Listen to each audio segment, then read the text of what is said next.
I'm just going to preface this by saying that this is a special episode, and I mean that. And I hope that I don't get caught saying that too often, because this is one of those ones that really stands out. This is an episode between me and one of my new, dearest, closest friends on the planet, MC McDonald. MC happens to be a absolute brilliant PhD in philosophy and psychology, and a expert on trauma who's done incredible research on trauma. But this is more than me talking to an expert. This is me talking to somebody who I love dearly, and somebody who in my own personal life I spend countless nights staying up talking about the big questions of life. I've always wanted someone like MC to talk to, especially about philosophy and psychology. And in my mind, I always pictured it as a older, wise man mentor figure coming into my life. And so I was really caught off guard when that person happened to be a peer my age who is brilliant and beautiful and had no scraggly beard. We met in kind of a funny way. Her publisher, Sounds True, hired us to do the audiobook recording for her new book, Unbroken, which comes out in March. We love Sounds True. We love working with them. So, of course, we said yes. And each day when Reese and her would emerge from the recording studio, Reese would kind of pull me aside and he'd say, "Hey, you should be friends with her. She is spectacular, and the book is amazing." And that's what happened. This has been an explosive friendship. We are meeting once a week, regularly collaborating. I basically built a show around her expertise called Shitty Life Advice, which we do every Tuesday on YouTube, which I hope you check out. It is hilarious the way it's developing. But first and foremost, this episode is about trauma. And trauma is a topic that we've covered and talked about during the years of doing this show. My life has had its fair share of knocks and shakeups, and more so the listeners who have gathered around this show are some of the most beautiful, sensitive people who have also been through some pretty hard knocks. It's been tough over the years. It's been tough to look at people who have been through so much and to hold out hope for how they could heal or how they could recover. When I've heard their stories, when I've heard the things that they've been through, when I've heard what their life looks like now as they're on their healing journey, trying to live a fulfilled and full life despite the real world changes that the traumas have made in their life, it's hard to remain hopeful. And one of the joys of meeting MC and of getting familiar with her work and hearing her thoughts and hearing from the research that she's done is a return of feeling hopeful again, that healing is possible, that like the title of her book, you are not broken, and the trauma response is working correctly, and there is a way to heal from whatever you've been through. It just might take longer and might take a little bit more effort than you initially thought. This episode is a love letter to anyone who has ever been through the ringer and anyone who feels that they cannot return to a happy and healthy life. Without saying too much, I will just say that this episode pretty much covers the entire spectrum of what I hope every great episode of How to Human would cover. It's incredibly vulnerable and real and brilliant, and I hope you enjoy it as much as I enjoy re-listening to it. So without further ado, here is my dear friend and brilliant trauma researcher, MC McDonald. I love you. I love you too. I am so glad that you came into my life. Me too. I have been calling into the universe for this friendship for so long. Me too. And I always thought that the psychology, philosophy, mentor friend that would come into my life would be a older man. I didn't know that it would be a very beautiful woman. But here we are. But you are a friend I have been wanting for years. Oh, same. You make me cry. Good. Same. Yeah. And I feel like we've known each other for forever. Yeah. Yeah. Many times. I wish I had a voice. Me too. I don't have a voice, but I'm so grateful to be here. And, me too. to have an Thank you. official conversation with you. We've had many, many, many long conversations Yeah. late into the night. Here's our public conversation. Yay. So, you know the deal. I do. MC, who are you?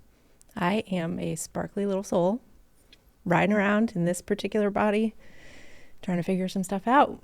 And what else? Brag a little bit. You want? Yeah. Like, wait. Yes, you are. Yes. Yes, you are a sparkly little soul.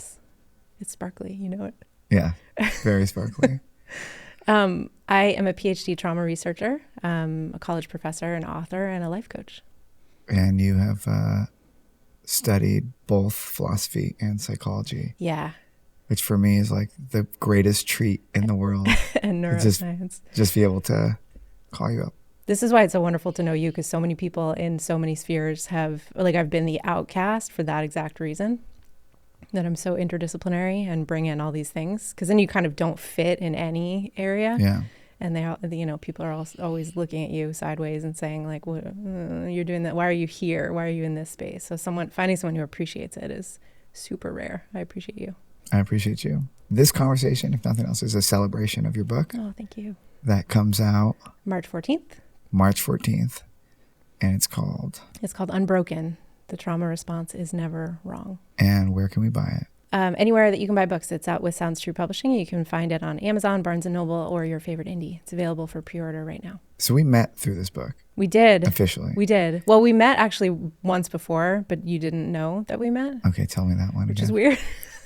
You were doing a webinar on New Year's Eve, I think. Oh, Square One. Yeah. Yes. Square One is sacred ground. And I saw it on socials, and I didn't have any plans. And I was like, this sounds like it might be life-changing. And I went, and I sent you an email afterwards because you had sent out some materials that you mentioned in the webinar that I've been using with clients that are just amazing. You have little calendars that you use to track habits and get people kind of back to ground zero when they're really struggling. So I was sending those out. So I sent you a thank you note. And then I didn't hear. And then when... Ever? No. No. Which is fine. But then when it came time to do the book recording for the book, or the audiobook, I knew that you had just opened the studio. So I thought, hey, I'm going to see if we can do it there. Yeah, so we did your audiobook. Yep. Reese was the one in studio with you. Yep. And he was the one who first told me, like, this person's special. Oh. And you should Yay. be friends with this person. Oh, yay. Thank you, Reese. And the book is really good. Oh. Yeah, Reese had to listen to the whole thing. Yes. 3 days. I want to do a book club with you. I would love that. Yes. I really want to do this with my group. Yes, I would love that. My Motley crew on Patreon, if you would like to join us. 100%. And I would love if you would lead that book club. Oh my gosh, that would be an honor. I would love that. So this is a teaser. Yes. What are you about? Like, what are you here to do? I am here to change the way we think about trauma. And what We're doing it wrong. What specifically made you take that on as your task? It's a series of moments that kind of come together and form they felt at the time disconnected, but then they led me down this path that is so sure and has been so sure for so long. I was studying mourning in my master's degree, mourning and psychoanalysis, and I was studying that before my parents died. But my parents died, and I was studying this thing academically, which gave me a huge amount of comfort because I was looking at grief and mourning and what that looks like from psychoanalysis and philosophy, and could really kind of dig in a place that felt safe. And then when I went to do my PhD program, I wanted to study identity and the way that tragedy shapes identity.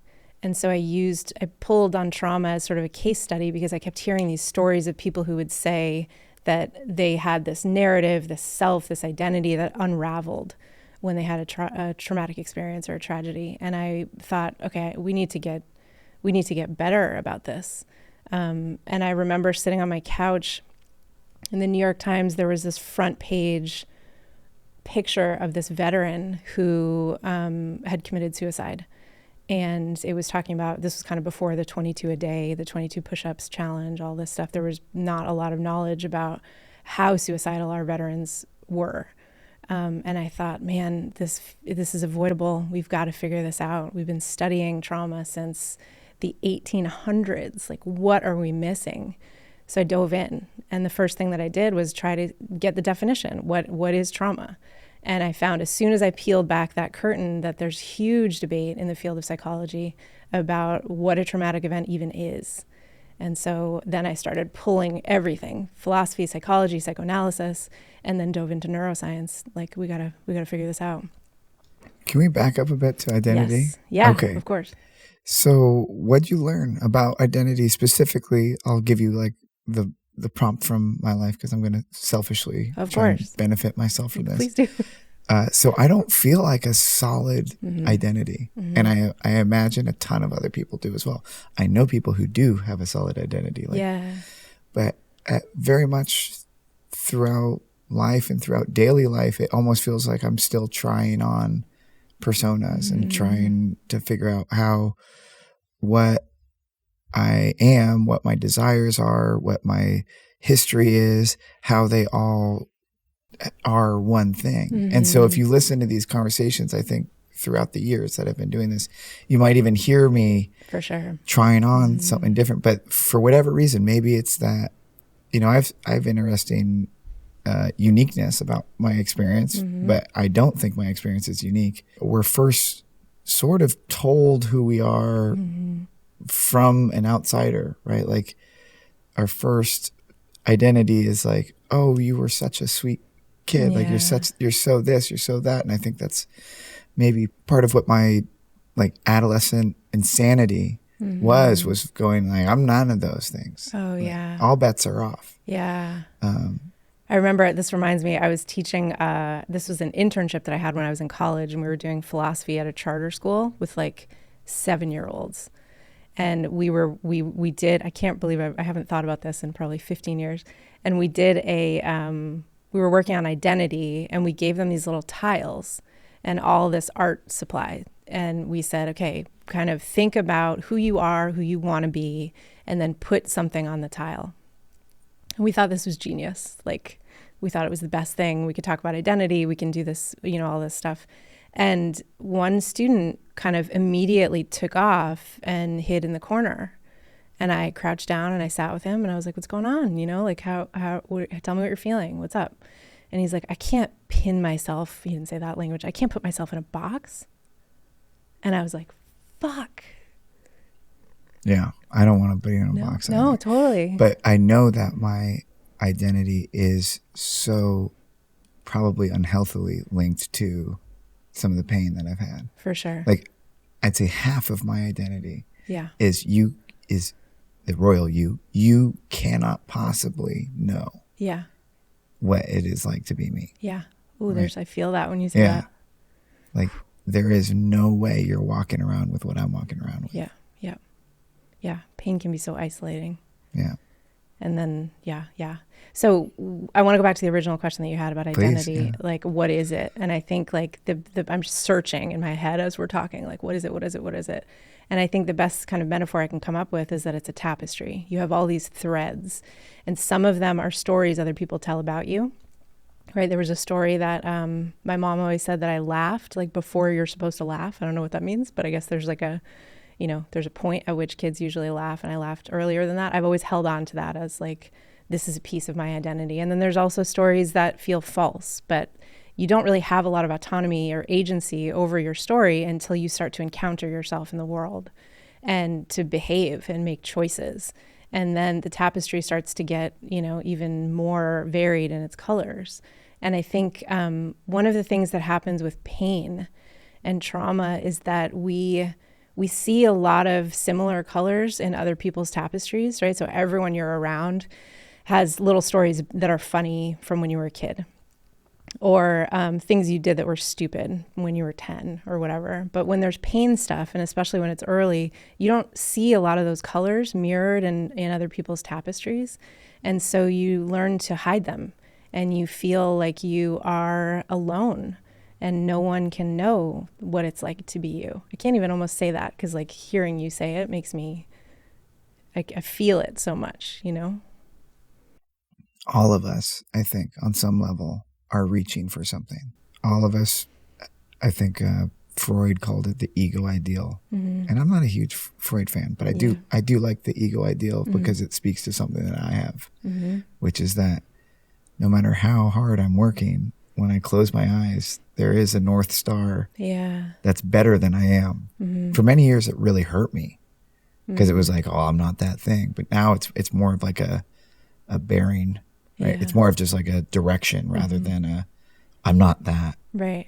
An aspiration. Yeah. It's like, it's a guiding point of, but we have that thing. Right. Very few people are going, yep, I want last year to be just like this year. Yeah. I mean, if you've really been I've been working on myself for 11 years. And so the hunger I have for change is more satiated. Yeah. Like a lot more than it used to be. Yeah. This was the first New Year's that I've ever had where I didn't dread the year before and me not doing enough. I think it has a lot to do with all of you people. I think it has a lot to do with opening up my life to collaboration rather than trying to do everything on my own. But when it comes to working with our identities, how as a therapist, coach, researcher, how are you working with people towards change? Because there's this joy and pleasure in change. Yeah. We like to. Yeah. We like to improve. Yeah. Especially when we're reaching for something aspirational, right? Change that isn't just coming from external sources and uprooting us, I think can be incredibly, can be life-changing. I think you have to work on a kind of multi-layer when it comes to working with your identity and changing. And I think there has to be tons of room for acceptance and play. And I know that sounds strange because these aren't two words that are often brought up. You know, we think about change and you think about rigidity and discipline and not acceptance, right? Part of what it is to recognize that you want to be something else is to know that you're trying to not be who you are, right? You're trying to change, you're trying to shape yourself. But I think so often we pick shame as a fuel and it's not a sustainable fuel source. Have you heard my thoughts on discipline? No. They're brilliant. Are they? Yes. I can't wait. Have you read The Road Less Traveled? Yes. By M. Scott Peck? Yeah. He wrote 70 pages of perfection on discipline, and it's perfect because he was not a disciplined man. Oh, wow. Like in his own personal life. Yeah. He wrote his own ego ideals version of what discipline is, and it's a perfect 70 pages. But during our book club on that book, it was so funny. One of our members, from the first day we started reading it, was like, yeah, well, this, his daughter didn't come to his own funeral and he smoked cigarettes and he cheated on his wife and all these things that are very like the opposite of what's written about in the book. And it was at first, it was just, for me, it was like another male role model of mine who has let me down, which it's like, I'm so sensitive to that. I bet, because I didn't have a dad, maybe, I don't know. I'm not going to pathologize myself, but so sensitive to men of aspiration not ending at if a woman is a hypocrite, if a man who I admire is a hypocrite, it's like it cuts me even deeper. But while reading that book, I just decided to go, I wonder what the root word of discipline is. It's a Latin discipulus, I think is how you say it. Oh, I don't even know. And it forks with disciple. So discipline and disciple actually both come from that Latin word. Oh, wow. And disciple is to learn, right? It's a learner. Wow. And so I always just thought how beautiful. I've always attached those from then on out, where I think somewhere in the way that we use discipline, it got very punitive. And it got very harsh. But to me, the new way that I've started framing it is discipline is the art of learning who you are and how to work with yourself. Oh, I love that. And that folds in perfectly because that requires acceptance, right? When you're learning, when you go into anything and you're trying to get more information, part of what you're doing inherently, whether it's like outwardly or not, is recognizing, here's the thing I don't know, I want more. And there's an acceptance and a humility that comes from that is, I think, can be an incredible source of energy. And, shame isn't. Shame is just going to make you drive yourself into the ground. And that's not going to work. Well, we've had this discussion before, but I think part of the problem is we think we are all of us. And we're like a mix of a lot of different competing forces. Like we're not one thing. Right.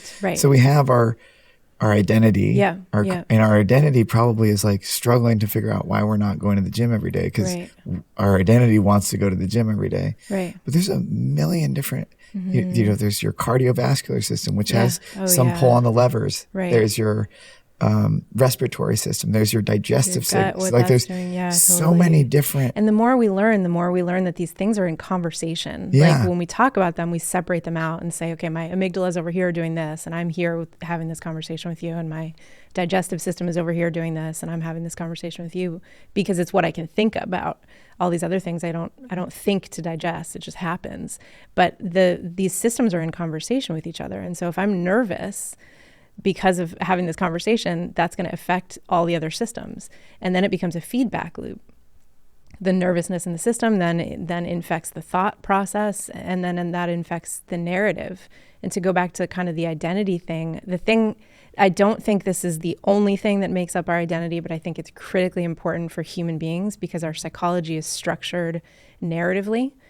Our memories are beginning, middle, and end. Stories are beginning, middle, and end. We are more stories than biological material. Yeah. Like when we die, there's still a story remains. Right. And there's identities, there's pieces of you out there that are other people's stories, people who don't even know you anymore, or people who've never known you, are telling a story about you that you don't have access to.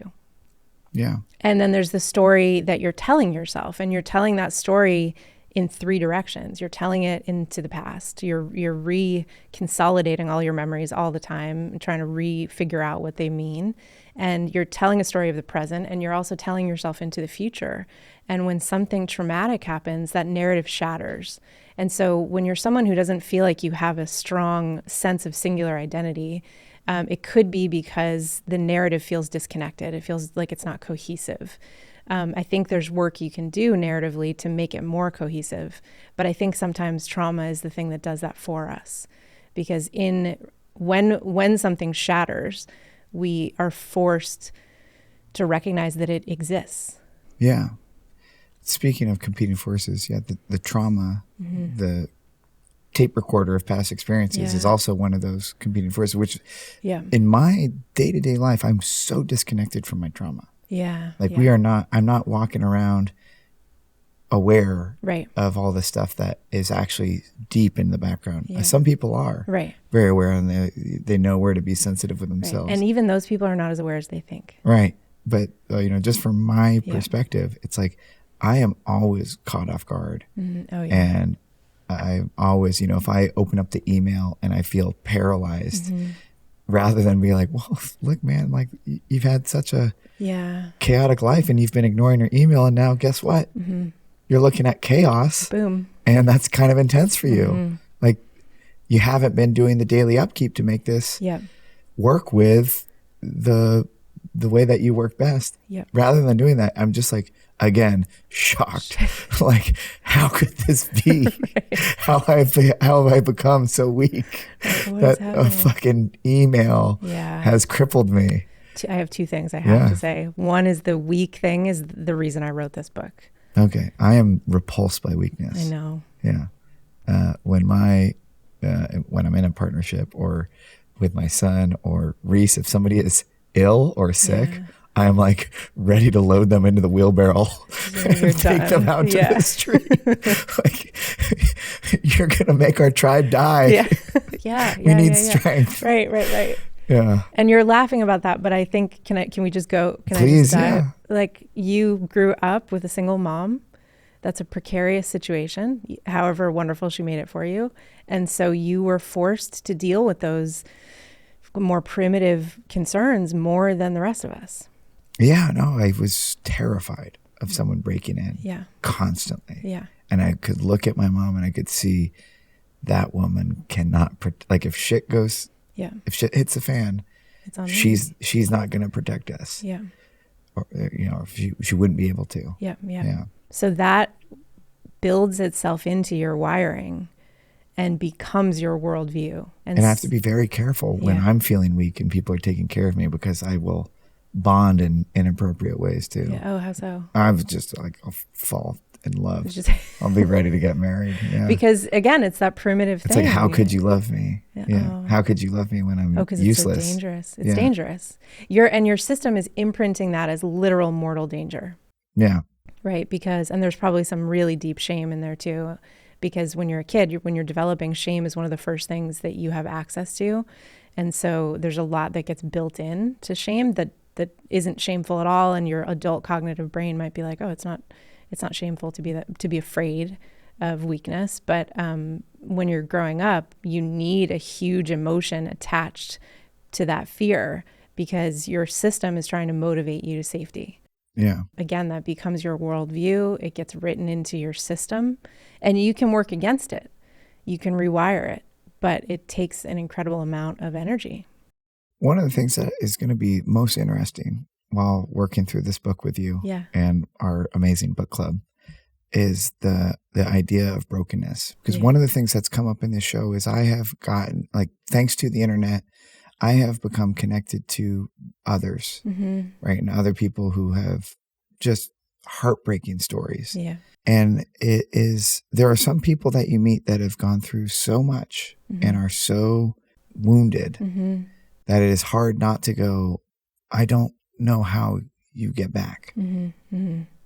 Like, I feel very lucky that I made it back and that I can show up 4 or 5 days a week for 8 to 12 hours and that I can have a somewhat productive life. But I feel like such an outlier. Yeah. And one of the interesting things that'll happen while reading this with you is to hear, I guess, the hope in the message here. Yeah. Because I've met people, things happen to them when they're 5 years old and it just feels like, what can I say to this person? Yeah. When I don't even know if I believe in healing myself. Right. That's such a great question. And I think, so to begin, I had a very long path with the word broken. Because that was a word that came to me very early. That was a word that I believed in. I thought, okay, all we have to do then is, I think my little sparkly soul is always oriented towards hope. It's just how I came to this world. At the first teaching job I had, they nicknamed me Dr. Sunshine because I was like, I'm very sunny person, but I was studying suicide and child death. And, and they were like, what are you going to do next, Dr. Sunshine? So I thought okay, let's just reframe brokenness, right? And we can think about, the Japanese art of kintsugi, which came out of utility, right? So you had 4 bowls and one of them fell and broke as they do. And then you had to lacquer it back together. And so in the beginning, they used clear lacquer and then they adopted using gold lacquer. And over time, the broken bowls became more valuable than the ones that had never been broken. And I thought okay, that's perfect. That's what we need. But the more that I worked with clients and saw things in my own life and my own growth, I realized, no, this broken thing is wrong. That is based on bad science. We are not breakable, which doesn't mean everyone makes it, right? Unfortunately, the situation is terminal for all of us eventually, and some of us a lot sooner than it should be. But I think if we start with the idea of unbroken instead of the idea of brokenness, then we're a lot more likely to heal.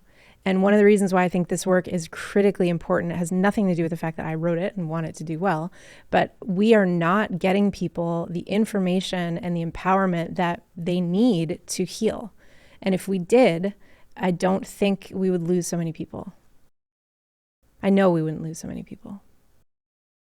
Part of your life includes working with ex-gang members and people who are coming out of the prison system. Yeah. Many of whom you get to know, when I get to meet these people, oftentimes in similar life circumstances, often in recovery, so I get some vulnerability. Yeah. But I'm also still meeting their bodyguard. Yeah. And their mask. You're getting to look a little bit deeper and see what childhood experiences happened to these people and what being raised by gang members led to, what getting, what do you call it when you get initiated?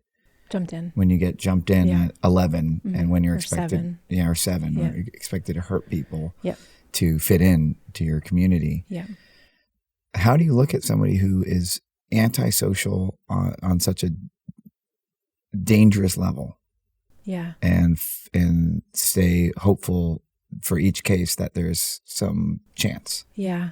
To fold them into society. Yeah, this is going to make me cry, probably. It's hard. I haven't talked a lot about working with gang members because I'm always so nervous about like exploiting their pain.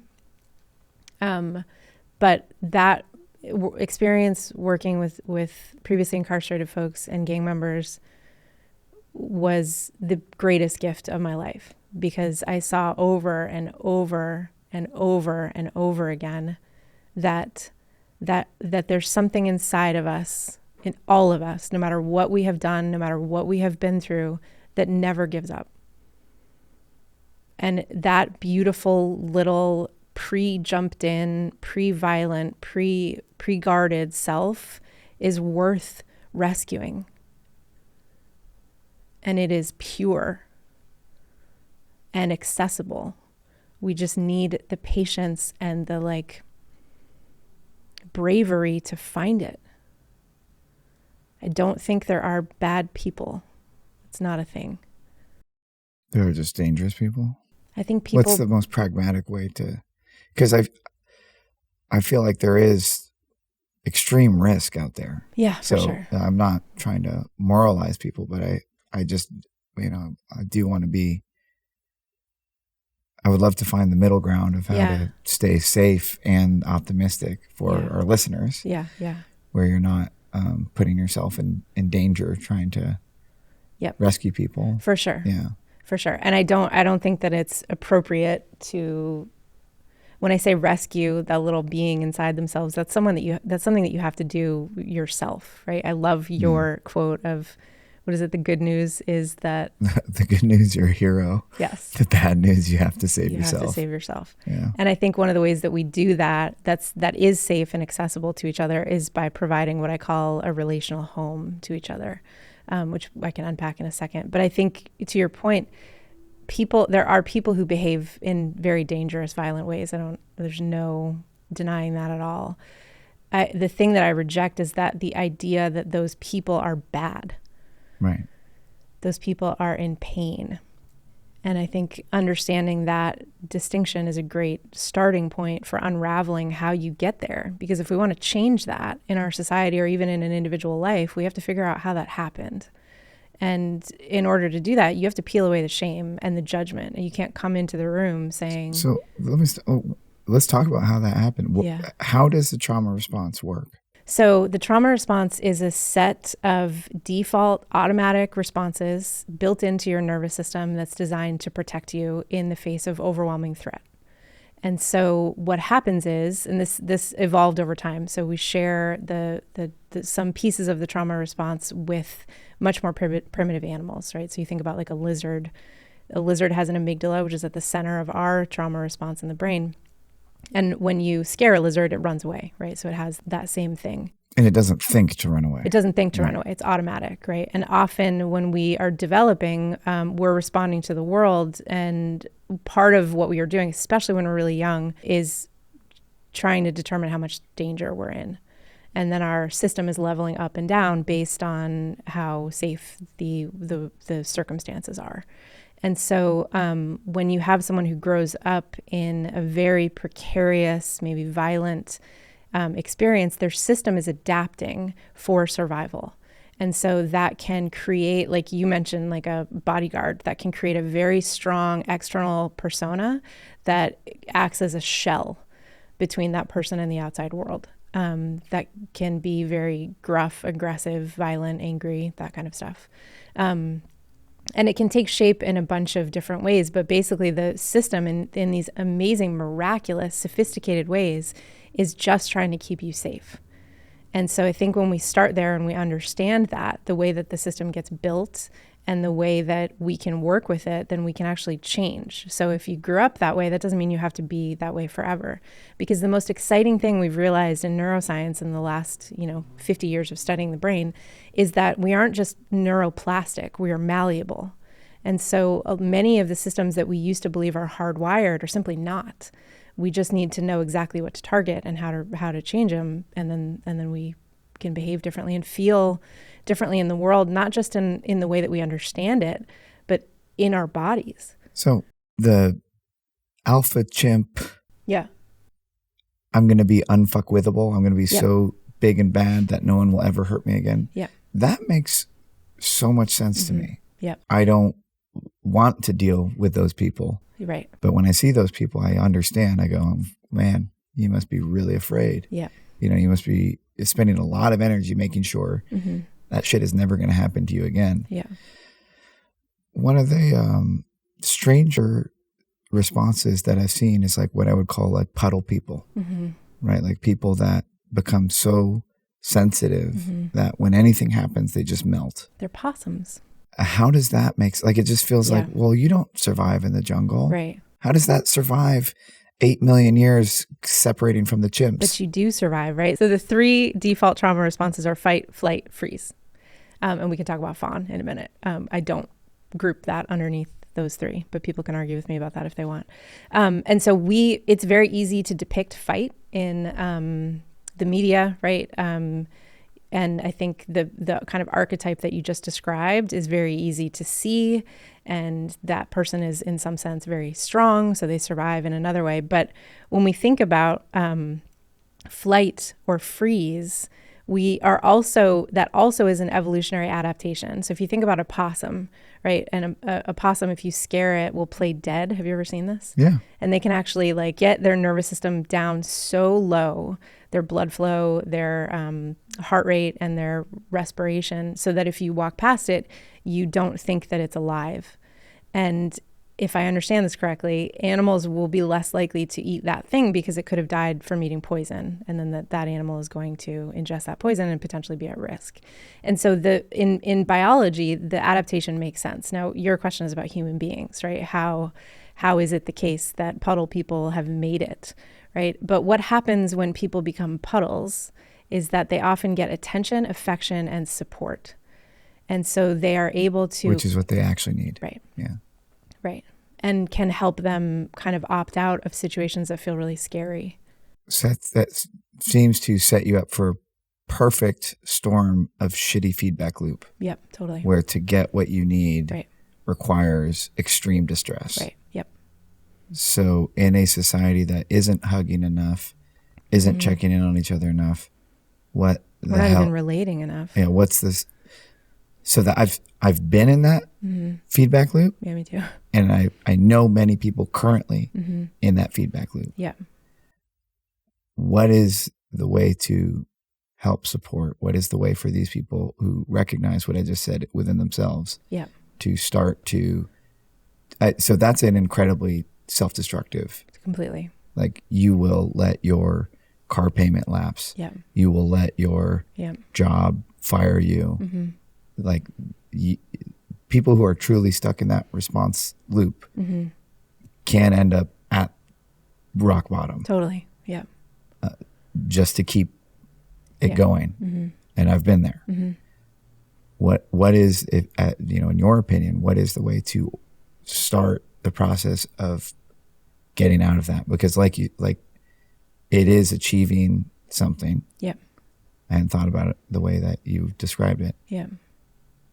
But they are in a very dangerous place. Yeah. In my estimate, like if you identify with that statement that I just said, you're in a very dangerous place. Yeah. And here's the thing, like so this is tricky. I say, the subtitle of the book is "The Trauma Response is Never Wrong." And sometimes people say, well, but it's causing me an incredible amount of discomfort, right? Like I am having these trauma symptoms in moments that are really inconvenient.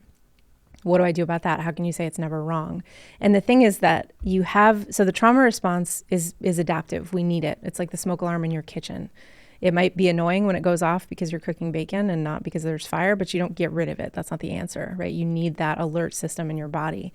And so sometimes what happens, especially when you've got developmental trauma or stuff has gotten written into your nervous system, what started out as adaptive becomes over time maladaptive.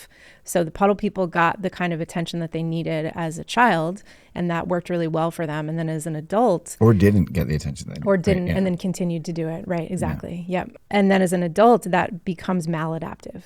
And so, I think, notice how I didn't say anything about brokenness. I didn't say anything about shame. I didn't say anything about, oh, that's really bad that you're in that situation. What I'm trying to say is that the science shows that where you are makes sense. It's a product of the part of your past you had no control or say over.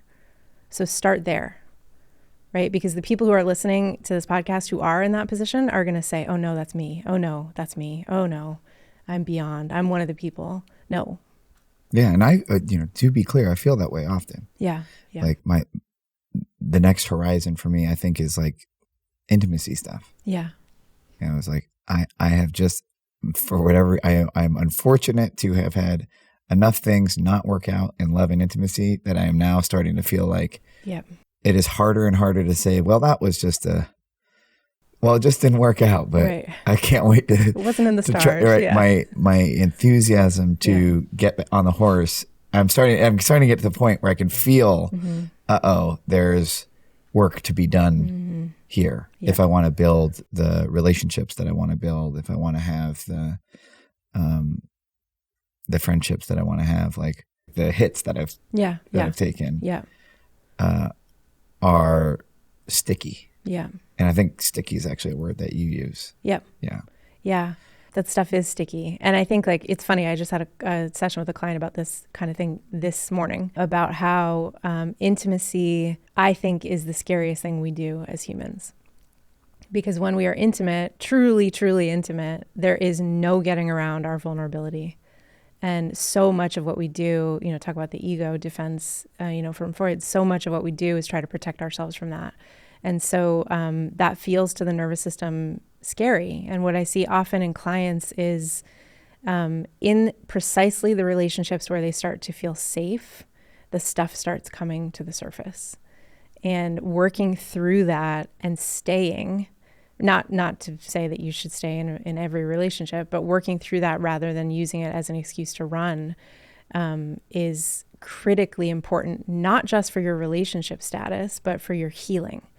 Because part of what trauma needs in order to heal is opposite experience. And so if you've had experience that you're not seen, you're not respected, you're not cherished, any of these things, that's what your nervous system is telling you is true about relating. And so you need to have opposite experience to counter that. But engaging in that act of relation is threatening. Like the system actually experiences it as danger. And so we start doing all this disorganized stuff. And it's our body and system trying to protect us. And I think, again, starting there, learning that your body is a little barometer.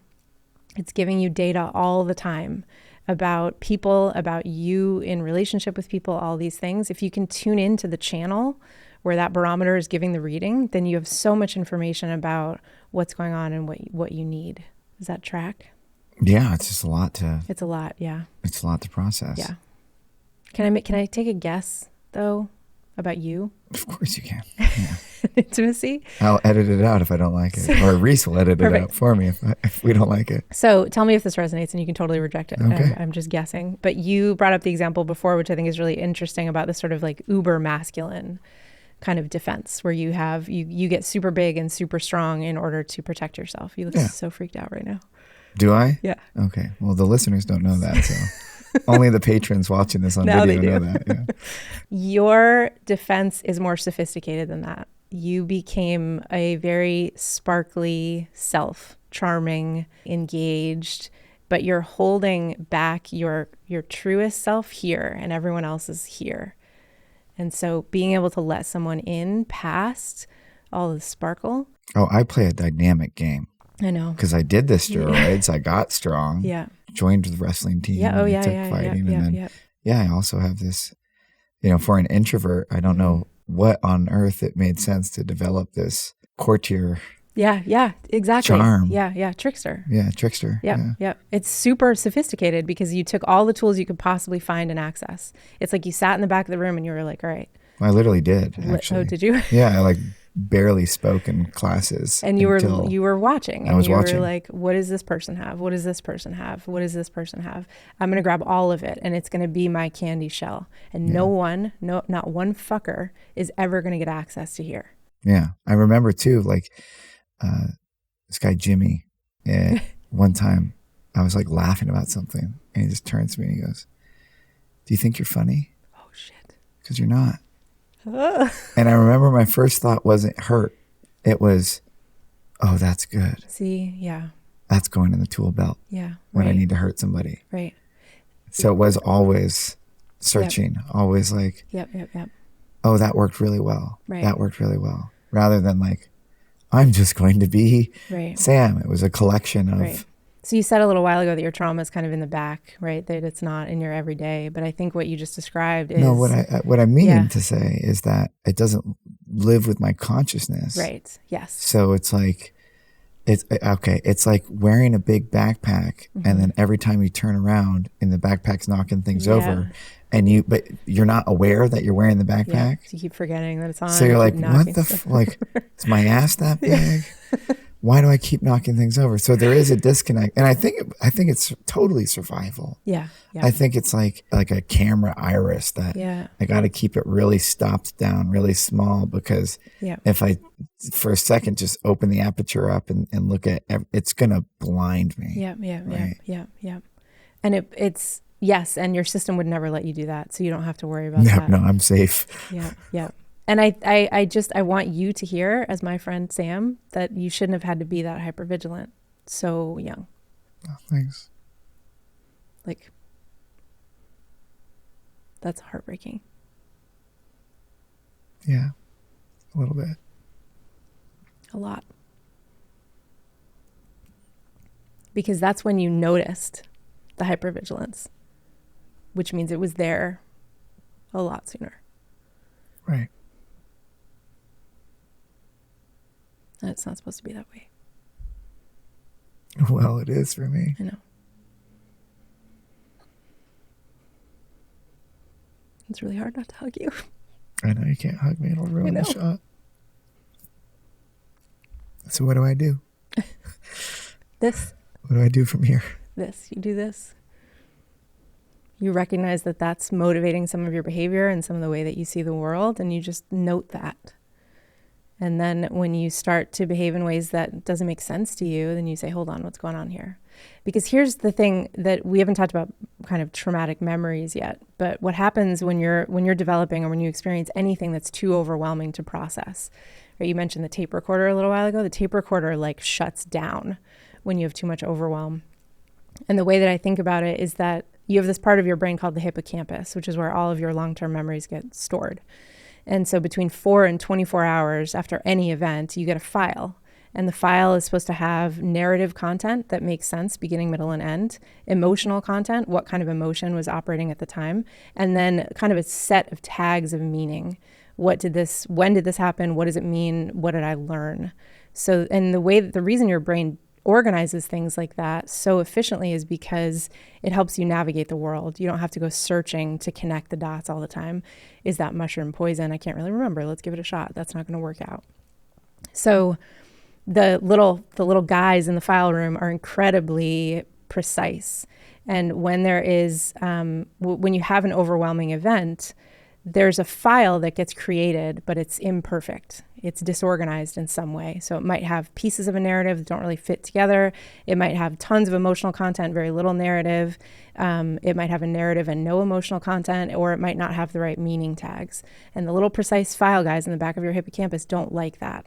And so they try to help you by throwing that file front of mind anytime anything in your perception looks like something in that file. It's like, here, do it again. Let's organize it. So now we're getting somewhere interesting. Yeah. Because we're talking about... This hasn't been interesting. No, this has been interesting. But you've probably seen my memory. No. No, you've never seen how bad my memory is? Oh, you say it is, but I haven't experienced it. Amazing. I'm so glad that I have you fooled. Many people do. Reese, if he had a microphone, could tell you. Is that he's nodding? Yeah. And it's funny because I've been in like a battle with any mental health professional where they're going, oh, that's a trauma response. And I'm going, no, I've done so many drugs and I've gotten hit in the head so many times.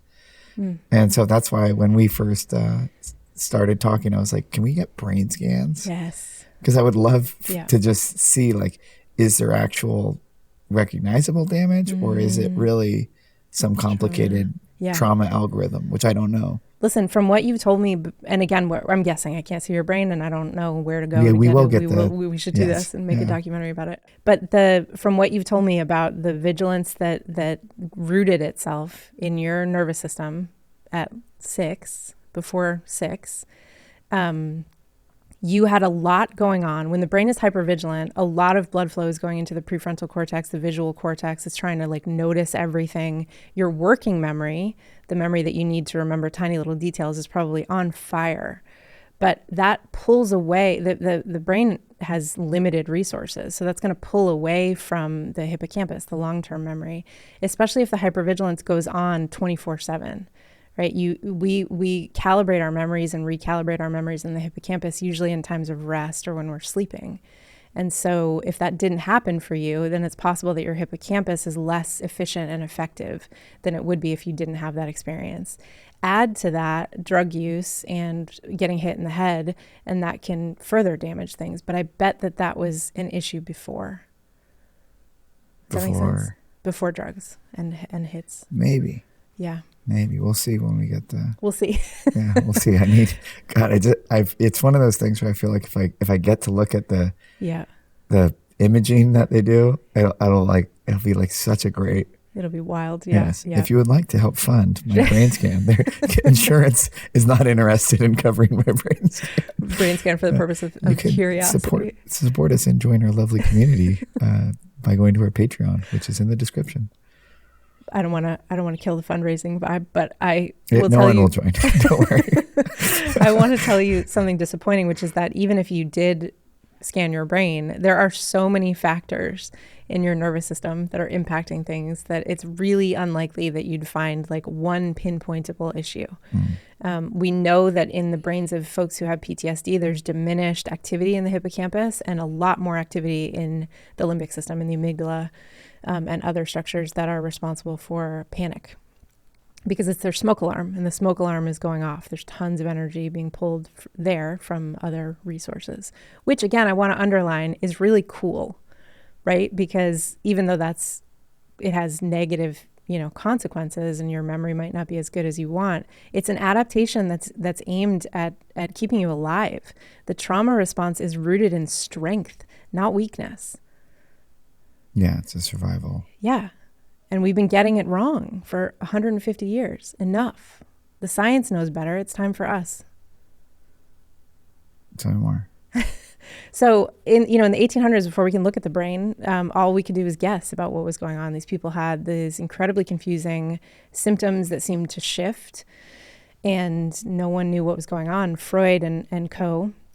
Freud and Breuer and some other people took a population of female survivors of sexual assault. We didn't have the language for that back then, but that was the kind of thing that was... What were they? Hysterical women? Hysterical women, exactly. Okay, yeah. I assumed as much. Yeah.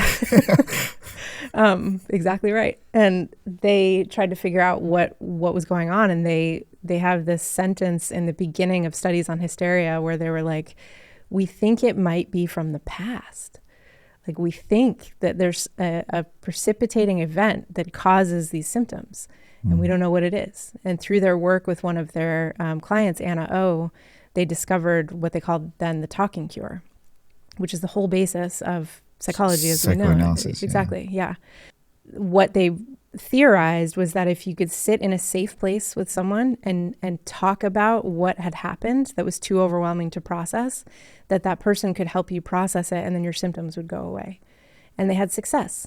And that's amazing. What an amazing beginning of study. And then they realized that the presenting experience that all of their patients had in common was sexual assault by these people, by Freud and Breuer's friends. And right. these Wait, say that one more time. What they realized is that all of their patients had the same kind of precipitating event, which was sexual assault at the hands of their friends and colleagues, because it was their daughters.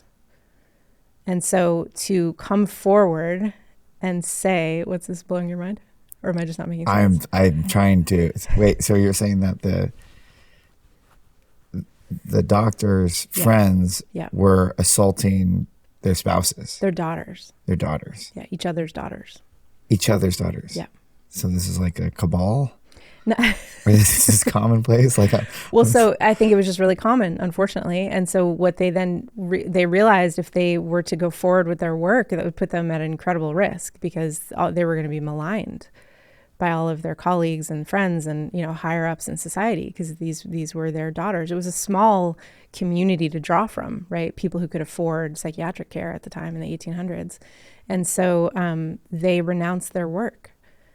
And there had been this huge uptick in the study of trauma, and then it just dropped off because the leaders were like, nope, I don't want anything to do with this. But it wasn't because they were wrong, which I think is fascinating. And so the history of the study of trauma has been episodic. You have these moments of like incredible highs.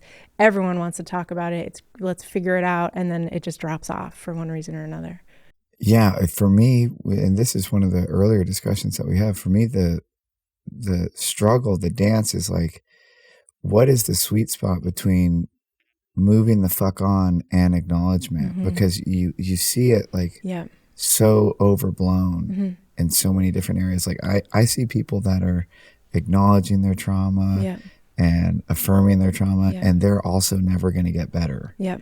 And there's like a group of kind of more macho guys that I talk with and hang out with, and they've just like gotten on. And it doesn't seem fair to me, where I'm like, you guys should be fucked right now. And for whatever reason, your little compartmentalization game is, at least right now, working. Well, the key is at least right now. At least right now. Yeah. And I don't know, but I know that like, I know that there's something to what each party is doing that is working in its own way. But there's, we go through these moments, especially if you're in the right hashtags on social media, where it just feels like we're going to create a generation of helpless people. If we just affirm it too much. There's a new personality construct, and I can't remember exactly what it's called, but the core of it is victimhood. Victimhood is powerfully seductive. It is one of the most potent, because it is acknowledging. Right. It's acknowledging and moving in. I'm going to acknowledge this. I'm going to move into it. And I'm going to make it my whole identity. When we over-identify with any one piece of ourselves, the system is eventually going to suffer for it. And so I think, there's a couple things I want to talk about, but one of them is the definition of trauma that I use is, it's like an equation. Anytime you have an unbearable emotional experience that lacks a relational home, you have a potential for lasting trauma. So unbearable emotions, lack of a relational home, potential for trauma. Now, the temporality of trauma gets really confusing, because we can successfully sometimes compartmentalize. I can go through something terrible and block it off and move right the hell along. And our society feeds us all this information about how if I'm moving along, if I'm successful, then I'm okay. The thing didn't get me. And so that does become a positive feedback loop. And in some sense, that is helpful. At some point, there will be a reckoning, because the trauma waits for you. And I actually mean that in a hopeful way. I know it sounds really damning, but it doesn't just melt away. It's going to wait, and it will come out when it sees an opportunity, when you feel safe, when you have some time, and it will pop up, and that will be really inconvenient. And so I think if we can arm people with the knowledge of that, and then take away their impulse to shame themselves for it, then that helps the group that has compartmentalized their way out of it. That was me. I did that for sure. I'm a victim. Yeah. Well, and the other side, the victimhood thing, is that works too really well, right? And in some sense, identifying with, I forget the language that you used, like heralding it, calling it out on social media, right? Like drawing attention to it, acknowledging it is, I think, what you said, is powerful, because you're doing some of the work to organize that memory file that was disorganized to begin with, and relate to people who have the same experience. But the thing that you're not doing is I think for me, there's like, at some point, there's a rejection to move on, because it's like, I am acknowledging my stuff over and over and over again. Every breath I draw is, oh, you poor thing for going to this. But the world never does. Right. Like, but also, if you make your whole identity your trauma, it's impossible then to heal. Yeah. Because you have to give up your identity. It would be like ego death. Well, that's the fork in the road that I ended up recently is I had to scream. I mean, in the same thing the same reason I've lost my voice now is with the same wackos that I've been with, is I literally had to scream like, I'm done being a victim. Yeah. And like, I understand that I am a victim and I understand that I am like, I have every excuse in the book. If I wanted to play a small game, if I wanted to be mediocre, I have it. Yeah. I can get every new therapist I have to let me play at 50%. Yeah. As long as I groom them. Yep. Into how to interact with me. Yeah, that's that shiny thing I was talking about, the candy shell. Yeah. And I will get you to let me play at 50%. Yep. But the pain that it causes on the back end, like at the New Year's parties, and I'm the one in the back of the room going, fuck, why'd I play at 50%? Right. You know, like. Well, and amplify that to the end of your life. Yeah. Right. So it sucks on the New Year, but what happens when you hit 80? And you're looking back. Oh, yeah, then. You know? Bad things are happening. Bad things, yeah. So it doesn't serve you ultimately. And I think the important thing to recognize is that victimhood, as you're explaining it beautifully, sometimes is a place you need to be in your healing arc. Like, it's not that we then, okay, so now let's internalize the thing and say, I can never be a victim. No, right? You in some sense are. And so living into that is an important part of healing. Then what? Right? What's the next step going to be? And that's integration. Here, speaking of integration, here's one of my crazy ideas. Yeah. I think that on a large scale, individual therapy is not going to be able to catch up. Yeah, no, it isn't. Especially because the system's broken. Yeah. Yeah. So once a week, $200+ an hour in lots of places. Doesn't scale. If you're going through insurance, probably once a month. Yeah. Will never be like, you'll always be playing catch up. And the idea that your problems are so individual, I think is making less and less sense to me. Yeah. Like, I think when you get into group models like support groups or 12-step or even group therapies, which I've never been a part of, but I am now, my interest in group therapy is renewed. Yeah. After taking place in a couple of group activities. I've been running groups since the beginning of the pandemic, and they're kind of a mix of kind of a traditional process group and education, and it's aimed at exactly what you're talking about. On Alchemy Coaching? On alchemycoaching.life, yeah. So thank you. I got you. It's aimed at empowering you to understand what's happening.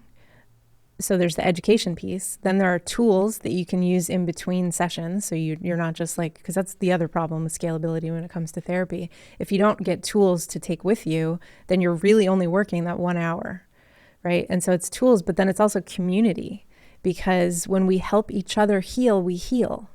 And so what I've experienced in group too is that there was the cathartic events were better. Yeah. Because I'm feeling, I'm in pain, you know, while they're like leading us. Yeah. Like, wow, I resonate with that. And then somebody's spilling open. Right. And their spilling open causes you to spill open in a way that I would never do it. Totally. And the breakthroughs are bigger too, because when somebody who's gone through something similar or worse than you stands up on their feet, it feels kind of weird to be sitting on the floor. Yeah. Right? And all of a sudden, I would say probably my survival instinct is going, hey, the pack is moving on. It's time. Like if you want to migrate to the next location with the pack, you're going to have to pack what you can and leave the rest behind because, you know, so-and-so, Rochelle or Rachel they're ready to go. Yeah. That's a beautiful way to put that. I love that. There's this built into the definition that I use is this idea of a relational home. And sometimes people get angry because they're like, what the hell does that mean? I was going to ask. I forgot to ask. But I think you just explained it, right? Which is, so we are structured psychologically such that we need feedback from other humans. This is true when we build language, when we're developing, when we build our access to emotions, all this other stuff. And so think about, like, have you ever had the experience where you tell a joke, like in a really sort of like, you're trying to break the ice, it's like a work thing or whatever, and you're like, oh, I've got it. And it just falls flat. Yeah. Or worse, is like super inappropriate. And people are like turning red and angry at you. What do you do? What are you doing at 3:00 in the morning? making sure you never do that again. Right. You are pulling yourself apart at the seams, because it's not just, and you'll start, like, it'll spiral. You'll be like, oh, those people aren't funny. And then you'll be like, maybe I'm not funny. And then you'll be like, maybe I was like having a stroke and that was word salad. Like, and then now I'm going to Google that. And then you're like, no, it's me. And then you start questioning all of your life choices that brought you to that. Yeah. No one will ever respect me again. Right. Yeah. Right. Exactly. And so if you imagine, so that's a relational home. That's a failure of a relational home. When you tell a joke, you're kind of spitting out some emotional content with a story. And when it doesn't get mirrored back to you, all of a sudden your identity has a problem.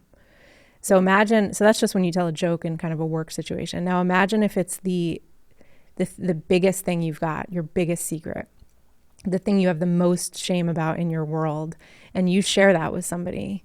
And they say, it's not a big deal. Everyone deals with that kind of stuff. Is that the first time that's happened to you? Brush it off, man.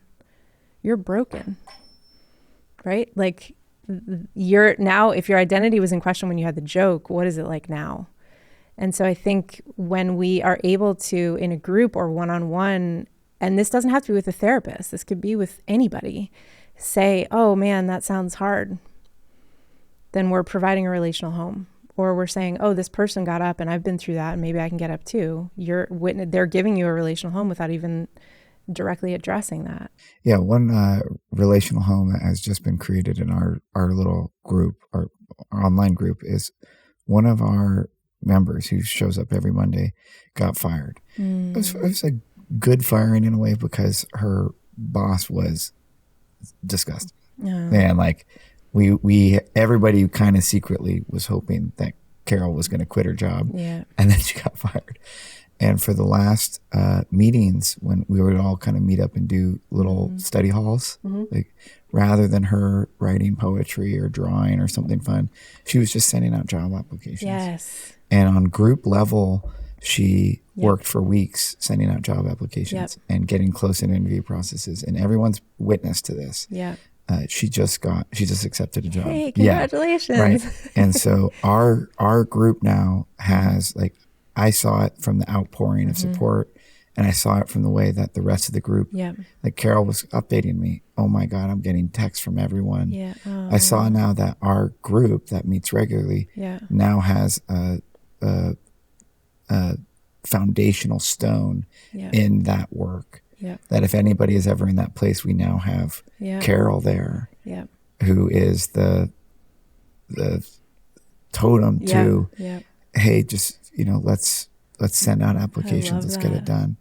That's why I think that group is so important. And if it's not our group, you should be creating some group in some way. We have our Thursday group, that, which is now our Tuesday group in a way, but of meeting, and the way that we work in group is different than the way that we work when we're alone at home at 9 p.m. and we feel really lonely and like failures. Yep, totally. And the critical voice comes in and says, you didn't finish everything on your to-do list. What the hell's wrong with you? Blah, blah, blah. You should just go lay on the floor. Yeah. Yeah. No, I think and it's almost like, I wonder if we could split it into, so a relational home is when someone says, I get it. I know how you feel.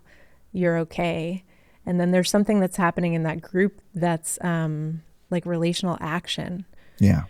Because, I see that in my group too. We just had a party on Friday for someone who had just quit their job that she'd been trying to quit for years. And it was through this accountability of the 2 years in the group, or 3 years actually now in the group, that made it possible for her to do it. And then we were there to celebrate. So it's like this glue. Yeah. I don't want to do much alone anymore. No. I really romanticized it for most of my life. Too. I was like catastrophically alone. Real thinkers, they go home and they think, and real writers and real artists. And I think I'm, at least for now, done playing that game. You and I are our first book writing boot camp starts tomorrow. And we're gonna co-write our books together. And that's the way I want to live. Working in this office with Reese, that's the way I want to live. The isolation. I always had Emerson as one of my soulmates and heroes, Ralph Waldo Emerson, and I went very frequently to his house. I grew up in Massachusetts, and so I got to go to the Emerson house. And there's this table, and he used to journal every single day. He would write every single day. And I always had so admired that solitude of like, this is how I'm going to be. I'm going to sit at this table every day and I'm going to journal and I'm going to like change, you know, the way we think or whatever. And now I'm like, no, I need people in the room. Yeah. Was he alone?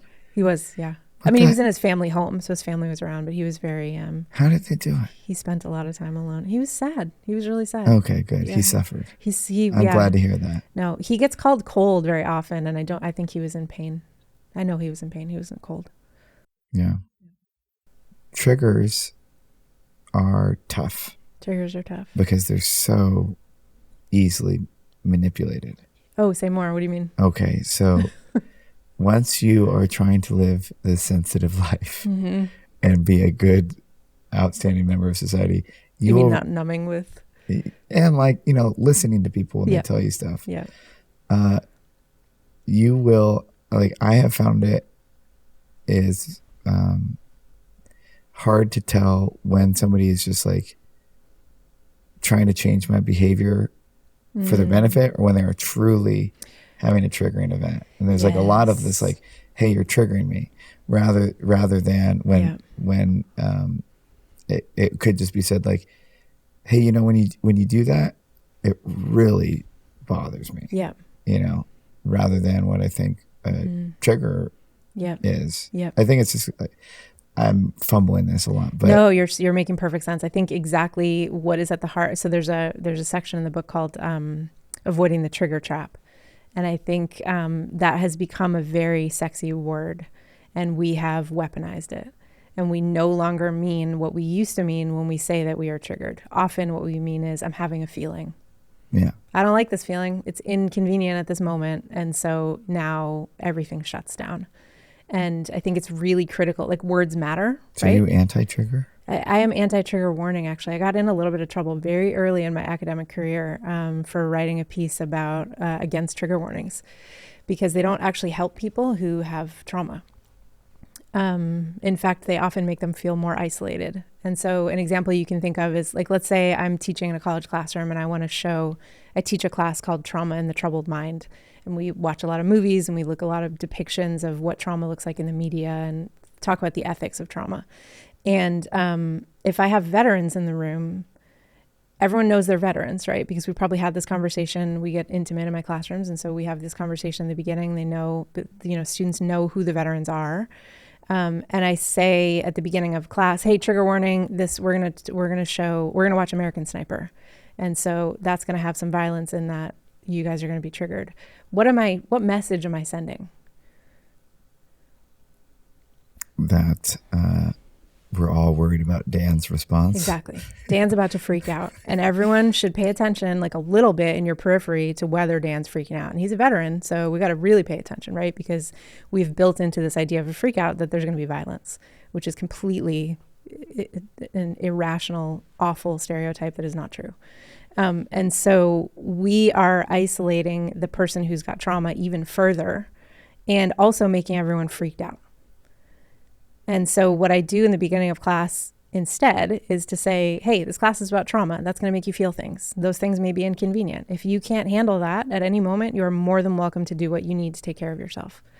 But I'm not going to stand here and tell you who in the room is about to freak out when, because it's just going to make them feel worse. That's not a relational home. That's the opposite of a relational home. And we're also teaching those people that the way to handle a trigger is to avoid. And that's actually not true on a nervous system level. So remember we were talking about the brain, the memory files? Yeah. So when you have a trigger, your brain is trying to get you to integrate something. Now, it's a terrible method. It feels awful, because what happens is your hippocampus throws the memory file front of mind, and then your amygdala notices it, recognizes it as threatening, and then you're off to the races. Your stress response system is active, and your body thinks it's happening. Right? So it's not actually a memory. It's an instance of reliving. We need totally new language around it. And so the thing to do, what your body is trying to get you to do in that moment, is to integrate what hasn't yet been integrated, not avoid it. And so when we're talking about triggers, we're getting it wrong in at least 3 ways. One is the idea that we're always conscious of them. We're not. Often a lot of work has to be done in order to figure out how to connect the dots between this feeling and that stimulus. 2 is that the thing we should do with triggers is to avoid them, right? That we don't ever have to look at them, and we shouldn't look at them. In fact, if you've been a veteran, if you've had sexual assault, you should never, think about those things ever again. That's totally wrong, and it keeps people traumatized. And 3 is this idea that, like, if I say I'm triggered, then you have to change your behavior. Right. That's, I think, the part that rubs me the wrong way. Right. If I say I'm triggered, like if you do something that triggers me, I'm trying to think of like a good example. Okay, I have one, right? Of me specifically? It's hypothetical. Okay. It's not, you haven't done this yet. But I've had a lot of people in my life die suddenly. And so I struggle when friends like have medical situations and then won't go to the doctor because I'm like, I just think everyone's going to die. And then I start to freak out. And so if you were texting me and you're like, MC, I have stomach pain, I'm throwing up, I don't have the stomach bug, I don't have food poisoning, something's going on. And I'm like, Sam, I think you have appendicitis, let's go to the emergency room. And you're like, no, I hate the emergency room, I'm not going to do that.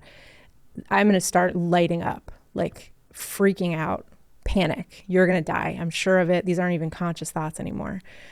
That then doesn't mean that you have to change the way you exist. What this means is that there's something here to heal and there's something to integrate. So I need to figure out why I'm having such a strong response, which took me a really long time, even though that seems like a really obvious connection. And 2, we have to figure out what's comfortable in the dynamic for both of us, right? It's not, a trigger doesn't mean that now nobody else has autonomy. A trigger means here's a thing. How are we going to work with that thing? So I might say to you, okay, look, you don't like going to the doctor and it really freaks me out when you have these symptoms and you don't go to the doctor. Can you not tell me? Or can we do 1 physical a year? Will you promise me that? Right. Like, and then you have to say, you know what? I'm not comfortable not telling you the details, but I'll do the physical. It's a negotiation. It's not tyranny. Trigger doesn't equal tyranny. That's tearing relationships apart. I see it with clients all the time. We have to stop. Yeah, I think I'm guilty of that too. It's like I'm feeling extreme emotions, and so I'm trying to convey like I am feeling extreme emotions, but yet I'm going, you're triggering, like you are triggering me when really it's like I'm actually the one with the problem. Right. And I need help. Like the problem is coming from here and I can't necessarily like integrate it without someone else. So one of the things that I remember us getting into like a heated discussion on this because part of the work that you followed is a really failed exposure model with veterans. Yeah. Prolonged exposure therapy, which is not about what I'm going to talk about. Right. But what I'm going to talk about is about the kind of classical principles of classic exposure therapy of like if somebody is terrified of the outdoors, you might walk to the door threshold together and go, okay, tell me how you feel. Do you feel like dying? Do you feel like, but that when somebody makes a choice, it is very different than when somebody's not making a choice to confront. So when I choose to open up my email with 500 emails, 80 of which require really thoughtful responses, it is very different than the suffering I experience when I just glance at it and then ignore. Yeah. Some amount of exposure is necessary for integration. So we can't really isolate that word and say that exposure is bad. Peter Levine talks about pendulation when it comes to trauma healing, which just means like kind of like what it sounds like, a pendulum swings back and forth. You swing into the traumatic memory, the experience, whatever is causing you anxiety. This also works for OCD and some phobias. And then you come back out to safety. And you go back in and then you come back out and you go back in. You can do this narratively. You can do this physically, like you were mentioning, going to the door and not opening it, and then going to the door and opening it, and then putting 1 foot out, and then putting 2 feet out, and then standing for 1 minute, and then, so on and so on. That is necessary for trauma healing. Prolonged exposure therapy. I've written a lot about this, and I'm kind of waiting for the hammer to come down because nobody has really noticed, but is torture. And it's a modality, it's the gold standard for veterans right now. So when someone comes into the VA, this is with PTSD, this is the gold standard treatment. And prolonged exposure therapy looks something like this. You and I are sitting here, right? I'm the clinician, you're the patient. And I ask you to close your eyes and imagine the worst thing that happened during deployment, the biggest trauma, and talk it in as much detail as possible. We record this session. I make you go home and listen to it over and over and over again by yourself. Then you come back the next day and or the next session and you retell the story. And if you miss any details, I stop you and you start over. And over time, the theory is built on this idea that with repeated exposure, that the stimulus won't cause that same response. And so in a very crude way, it is effective. The theory holds up. But what the researchers haven't talked about is that over 50% of the people in the protocol drop out. Most of that 50% become suicidal. But it got a lot of funding. And so the American Psychological Association and the government is very pro prolonged exposure therapy because it's supposed to work very quickly. And when it does work for some people. It does work really quickly. The problem is that when it doesn't work, it makes you want to die. And I think we should pay attention. Yeah, that doesn't sound good. No. So that's, I think, maybe when you were talking about exposure and we were getting into a heated discussion, I think that's probably why. Okay. But yes, some exposure is necessary for integration. You can't integrate something you don't look at. Right. Yeah. Right. So it's part of the process, just maybe not in that extreme. Yeah. Not exposure boot camp. Right. Right. And there are clinicians, I'm sure, that do prolonged exposure therapy in an incredibly kind, attuned manner, but some of them don't. And so I think we should stop until we figure that out. When you thought about being here today, what did you not want to leave having not talked about? Number one, you're not broken. Me specifically or everyone? Everyone. That makes me feel less special. You're not broken, Sam. Number two, the trauma response is a strength response. Three, we haven't really talked much about this. You can get a lot of mastery over that automatic response once you tune in and understand what it's doing. And so part of what the book does is give you tools at every chapter. So the book is broken up into case studies, education, context, and then tools. So what can you actually do in order to start feeling better right now? What can you actually do?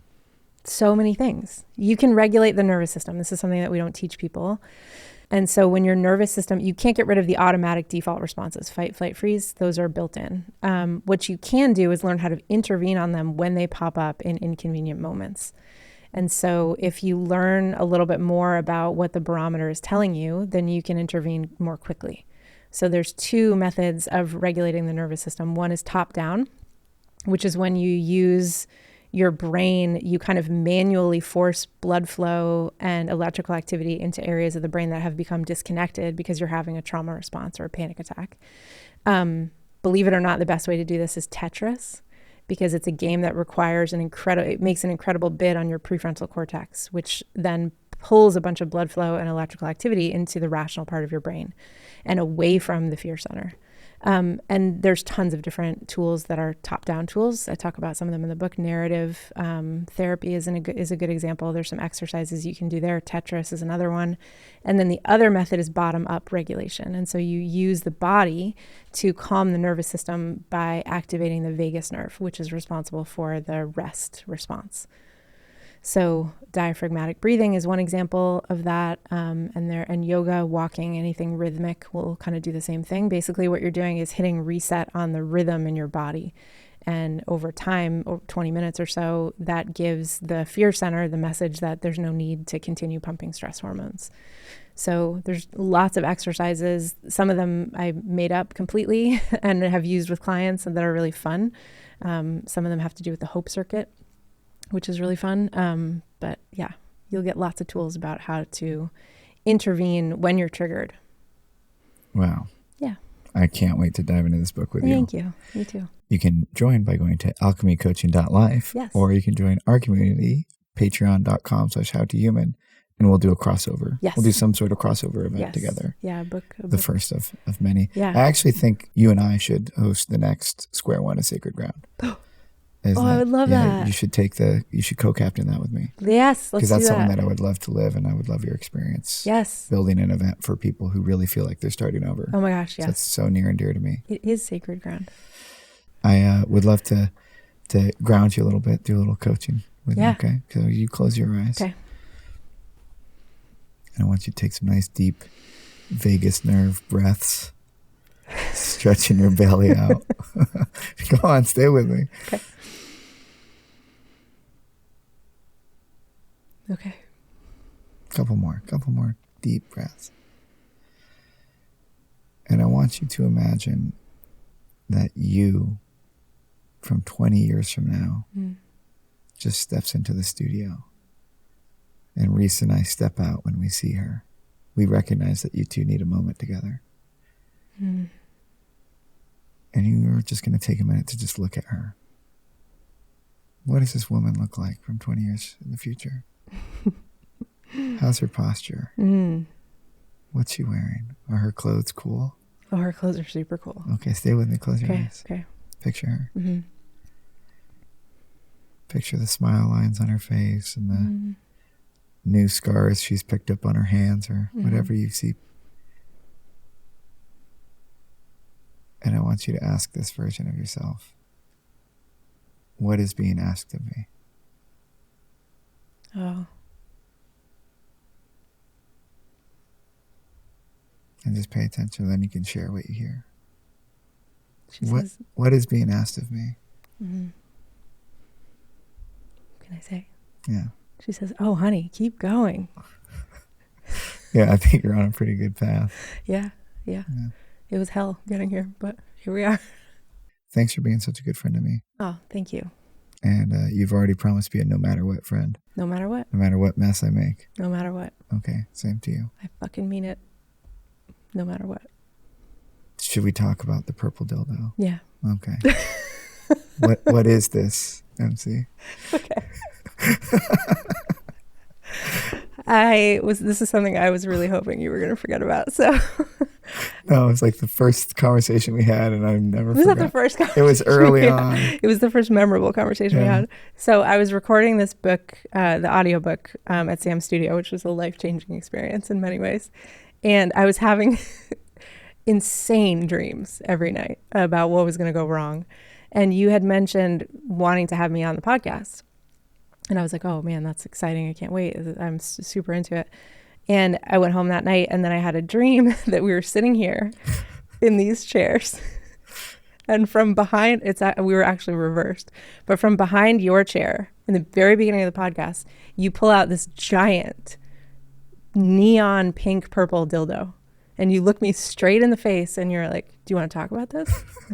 I wish I had one so badly. I tried to arrange one to be here, yeah, but I don't actually have one. We should have done this. I don't either. Which is the point of the dream, which was that we were live for some reason. Like this was like you couldn't get rid of it. And you were saying, it was like we were on the, TV, and you were saying like, this is your big purple dildo. And I was like, Sam, it's not. Like, it's really not. Like if it was, I would tell you. I have shame about that, but it's not. I don't have one. It's not mine. And you were like, come on. And we were live, and it was such an intense, hilarious dream. And I had known you for 3 days, 2 days. And Reese was there too. And I was like, I had promised myself I wasn't going to tell you that. And then I told you because you're just someone that people tell things to. I know, but that's one of the first times where I went like, all right, this is a cool person. Like this is not like a dream you'd normally tell people about. No. And It's so weird in so many ways because it wasn't a sex dream. There's a safety in it though. Yeah. When you're with somebody that you just know that they're just going to tell you all the things. Yeah, totally. And I think I have theories about the dream too. I've thought about it a lot. Do you have theories? No. Really? I thought it was just hilarious. It was, I think, one of the reasons that you came into my life. You said that you called for me. I think I called for you. I sourced you. I sourced you. Yeah. And one of the reasons is because you're such a penetrating energy. I know. I'm the dildo. You're the dildo. Yeah. Thank you for that. That's because the nicest thing anyone said. I'm the big purple dildo. Isn't that like your favorite color too? That like neon pink purple? Yeah. I didn't even know that. This year it's gone to yellow. Okay. Yeah, but pink for many years. Yeah, I'm sure they make yellow dildos as well. They do, but it's not as good as the pink dildo. It's not as good as that. Pink's a classic. It's a classic. But I think that it's like when I met you, you were like, without saying it, you were just like blink, blink, game on. Yeah. And it was like, okay, we're going. I don't know where, but so yeah, that's what I think the dream is about. I'm so excited to figure out where we are going. Me too. And I love you. I love you too. Thank you, Sam. Thank you. Thanks for listening to the How to Human podcast. What did I tell you about this episode? I think I'm probably going to have to listen to it a few times. This program, as a whole is starting to become more of a community project than anything else. And if you would like to join our community for any amount, you could join us at our Patreon. We do a Monday night regular community gathering. We've been doing study halls lately, and I'd love to see you show up. Seriously, everyone's invited. We have not had any issues with them being too crowded. If you like this conversation, if you think that you would fit in a conversation like this, please show up on our Patreon. That's www.patreon.com/howtohuman. Or you could find us on Instagram, which is hellohumans.co. Or if you would like our help on a creative project of yours, you could visit our studio website, square1.studio. And we'd love to help you with your project. Thanks and have a great day.